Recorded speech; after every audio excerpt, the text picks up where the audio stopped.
మీరు నమ్మినా నమ్మకపోయినా ఇది నిజం.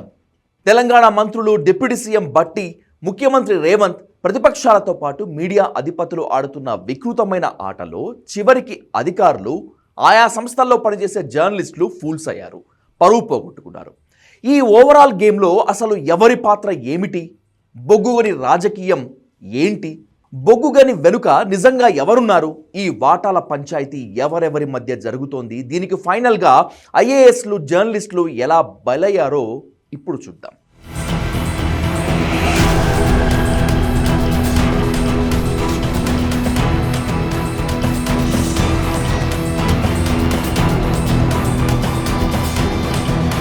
ఒరిస్సాలోని నైని ప్రాంతంలో ఉన్న బొగ్గుగని అత్యంత పురాతనమైనది. ఇక్కడ బొగ్గు తవ్వకం చాలా క్లిష్టమైన పని. ఈ గనిని సింగరేణి కార్పొరేషన్ దక్కించుకుంది. సింగరేణి కార్పొరేషన్ నుంచి దీన్ని 25 ఏళ్ల పాటు లీజుకు తీసుకుని బొగ్గు గనిని తవ్వుకోవటానికి కొన్ని ఇన్ఫ్రా సంస్థలు టెండర్లు వేశాయి. 25 ఏళ్ల పాటు బొగ్గు గని లీజుకు తీసుకోవచ్చు. సుదీర్ఘకాలం పాటు వేల కోట్ల రూపాయల ఆదాయం ఇచ్చే గని ఇది. ఈ టెండర్ల ప్రక్రియ అంతా సింగరేణి యంత్రాంగం పర్యవేక్షిస్తుంది. తెలంగాణ సర్కార్ సింగరేణితో తనకు సంబంధం లేదని చెప్తోంది. కానీ సింగరేణి స్వయం ప్రతిపత్తి గల సంస్థ అయినప్పటికీ అది రాష్ట్ర సర్కార్ కనుసన్నల్లోనే ఉంటుంది. కనుక రాష్ట్ర ప్రభుత్వం ఎవరికి ఇవ్వాలనుకుంటే వాళ్లకు అది కేటాయించవచ్చు. కాకపోతే టెండర్ అతి తక్కువ వేసిన వాళ్ళకి రూల్ ప్రకారం బొగ్గుగని కాంట్రాక్ట్ దక్కుతుంది. కానీ రాష్ట్ర సర్కార్ అనుకుంటేనే అది సాధ్యమవుతుంది. నైని కోల్ మైన్ కాంట్రాక్ట్ కోసం తెలంగాణలో చాలా మంది ఇన్ఫ్రా కాంట్రాక్టర్లు ప్రయత్నాలు చేస్తున్నారు. వీళ్ళల్లో ఒక్కొక్కరు ఒక్కొక్క పొలిటికల్ బ్యాక్గ్రౌండ్ ఉన్నవాళ్ళు.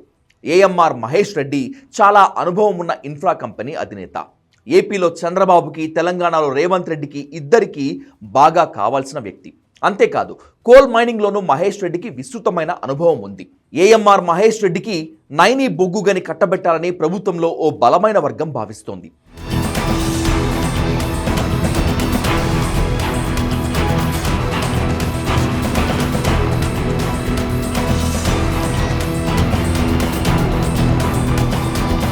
ఇక రెండవ వర్గం ఎన్టీవీ అధిపతి నరేంద్ర చౌదరి బంధువులకు చెందిన వెన్సార్ గ్రూప్.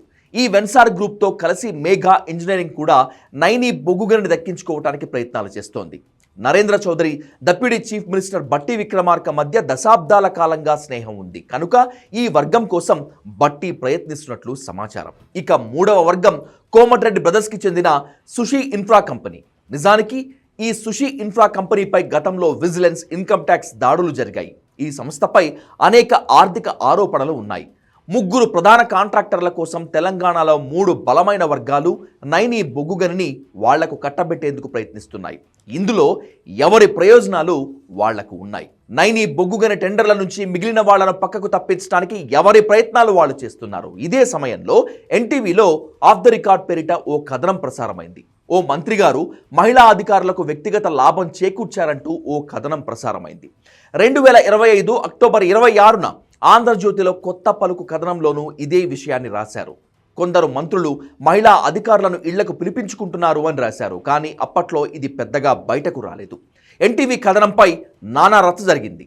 మహిళా ఐఏఎస్లను అవమానించారు అంటూ కేసు నమోదైంది. ప్రభుత్వం దీనిపై సిట్ కూడా వేసింది. పోలీసులు అత్యుత్సాహంతో 2 ఎన్టీవీ జర్నలిస్టులను కూడా అరెస్ట్ చేశారు. కానీ బాధితులే లేని ఈ కేసులో జర్నలిస్టులు నిందితులు ఎలా అవుతారంటూ కోర్టు బెయిల్ ఇచ్చింది. బొగ్గుగని దక్కించుకోవటానికి మంత్రులపై కథనాలు రాయిస్తున్నారంటూ పరోక్షంగా డిప్యూటీ చీఫ్ మినిస్టర్ బట్టిని టార్గెట్ చేస్తూ పత్రికల్లో వార్తలు వచ్చాయి. వెంటనే బట్టి నైని బొగ్గుగని టెండర్లు రద్దు చేస్తున్నట్లు ప్రకటించారు. అంతేకాదు సైట్ విజిట్ కండిషన్ అనేది తాను పెట్టలేదని, అది ఎప్పటి నుంచో ఉన్నదేనని ఆధారాలతో సహా బయటపెట్టారు. బొగ్గుగని వివాదానికి తాత్కాలికంగా బ్రేక్ పడింది. అయితే 4 రోజులు ఆలస్యంగానైనా నైని బొగ్గుగని ఎవరికి దక్కుతుందో చూడాలి.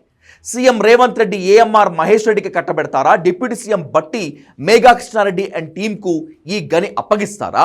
కోమటిరెడ్డి బ్రదర్స్కి చెందిన సుషి ఇన్ఫ్రాకి బొగ్గుగనిని సాధించి పెడతారా అనేది మరికొన్నాళ్లకు తేలుతుంది.